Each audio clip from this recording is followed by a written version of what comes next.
foi. Amém.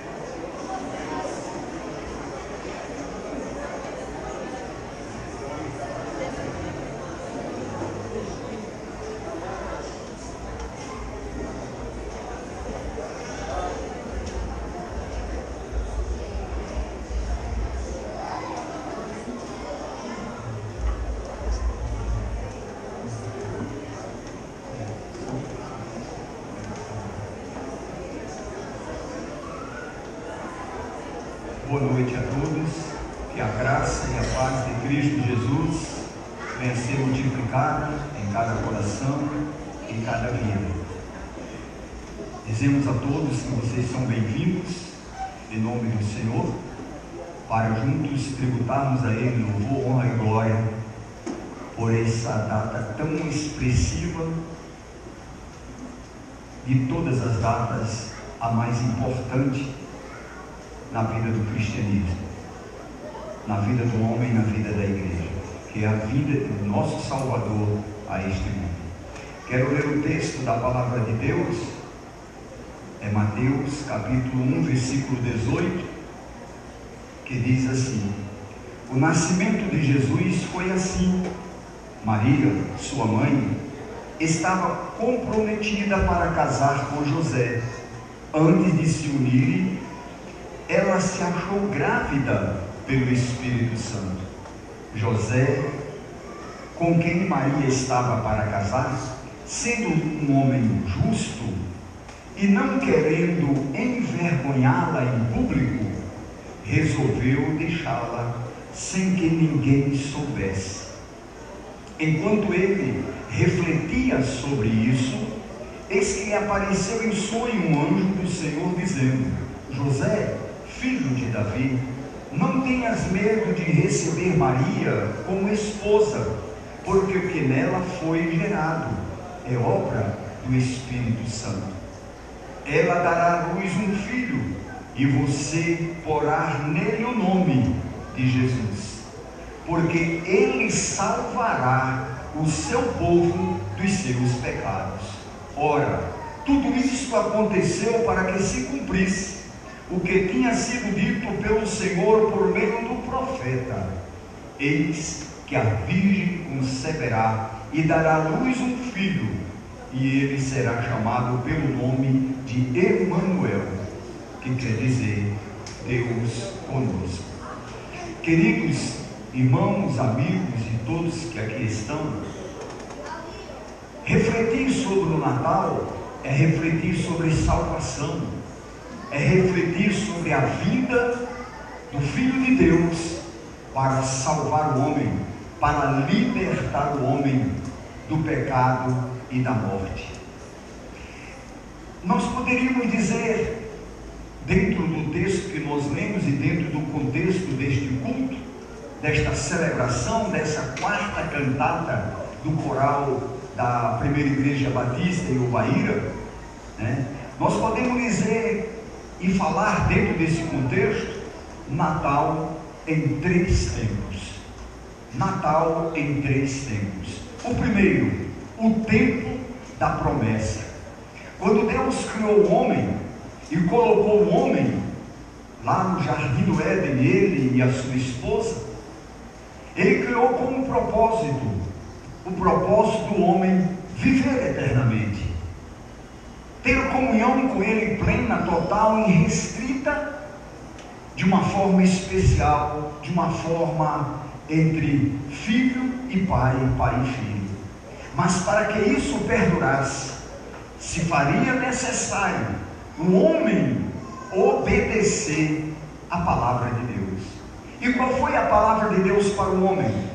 Deus disse: olha, tudo isso aqui é seu, você tem autoridade sobre todas as coisas, você comandará tudo, terá direito a tudo, mas como um teste de Deus, Deus disse: aqui, nessa árvore, você não pode tocar, porque no dia que tocar, certamente morrerás.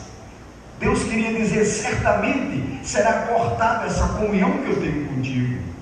Tu serás afastado de mim, porque eu não posso conviver com o pecado, porque a minha essência é santa.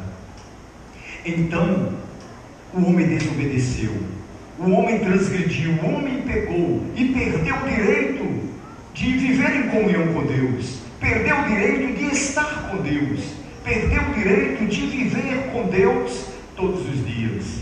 Então, quando o homem pecou, Deus o afastou da sua presença. Só que esse Deus que havia criado e lhe deu a ordem de obediência, ele é um Deus justo, santo, mas é um Deus amoroso. Então, quando o homem pecou e Deus o afastou, antes de afastá-lo, Deus fez um julgamento sobre o homem, sobre a mulher, sobre a serpente e sobre a terra. Esse Deus agora, então, ele vai e faz uma promessa. Natal começa em Gênesis, não começa hoje. Por quê? Porque o primeiro tempo do Natal foi o tempo da promessa. O tempo da promessa. Deus falou ali naquele tribunal antes do homem sair da sua presença, né? Deus falou para ele bem claramente: da semente da mulher vai nascer o homem, que ele vai destruir a obra do diabo, que ele vai propiciar a oportunidade de vocês chegarem à minha presença de novo. Então, Natal no primeiro tempo é o tempo da promessa. Deus fez a promessa e desde o Jardim do Éden ele veio alimentando esta promessa através dos profetas. Ele pega Isaías e Isaías profetiza exatamente o que nós acabamos de ler. Isaías 7,14, quando ele diz: a virgem conceberá e dará luz ao filho, né? O qual será chamado Emanuel. Malaquias, ele falou de uma maneira bem clara: para ti, ó Jerusalém, nascerá o sol da justiça. Falando de quem? A vinda de Cristo. Então, se nós olharmos, Natal teve o tempo da promessa, mas não ficou apenas no tempo da promessa, veio um segundo tempo. E qual seria então esse segundo tempo? O tempo do cumprimento da promessa. O Deus que promete, ele zela pela sua palavra para fazer cumpri-la. O Deus que prometeu, no tempo certo, no momento exato, ele vai fazer cumprir a sua palavra. Lá em Gálatas 4, o apóstolo Paulo diz isso: vindo a plenitude dos tempos, Deus enviou o seu filho, nascido de mulher. O que é isso, nascido de mulher? Lembra-se de Gênesis, da semente da mulher. Lembra o que Isaías falou, a virgem conceberá e dar luz a um filho. Então, o cumprimento da promessa foi o segundo tempo, onde o Senhor enviou Jesus. Você vê quando os pastores vão à procura de Jesus, o que eles falam? Onde está o recém-nascido, o rei dos judeus? Eles já tinham isso em mente. E quando trouxeram Jesus para apresentar no templo, Simeão, que tinha consigo, era detentor de uma promessa de Deus, que ele não morreria antes de ver o Salvador, antes de ver o rei. Então, quando Jesus é trazido ao templo para ser apresentado pelo sacerdote, Simeão então olha para a criança. O espírito que ele fez a promessa sacode o seu interior, e ele olha e então diz: Senhor, despede agora em paz o teu servo, porque os meus olhos já contemplaram a salvação de Israel, já contemplaram o Salvador do mundo. Isso quer dizer o quê? O tempo da promessa foi cumprido. Aleluia! Mas há o terceiro tempo, porque os três tempos do Natal é o tema da mensagem. E qual é o outro tempo então? O terceiro é o tempo que o coral Radmidel escolheu como tema para esse trabalho. É o tempo do renascimento. Aleluia! Esse tempo do renascimento, Jesus cresceu e ele começou então a semear a palavra, semear o seu reino, O que João Batista havia dito: arrependei-vos e crede, porque é chegado o reino dos céus. Jesus entra em campo, ele entra em ação e começa a provar que ele verdadeiramente era o Filho de Deus. E esse Jesus, então, ele vai até o Calvário. E quando ele chega ao Calvário, ali ele morre. E quando ele morre, o que ele diz? Antes de morrer: está consumado. Consumado o quê? A promessa feita em Gênesis, a promessa feita pelos profetas. Todos aqueles agora que aceitarem Jesus, brota dentro do seu coração, aleluia, aleluia, o verdadeiro Natal. Porque o verdadeiro Natal é o nascimento de Cristo. Não é comida, bebida, roupa nova, comércio, não. É o nascimento de Cristo na manjedoura da alma do homem.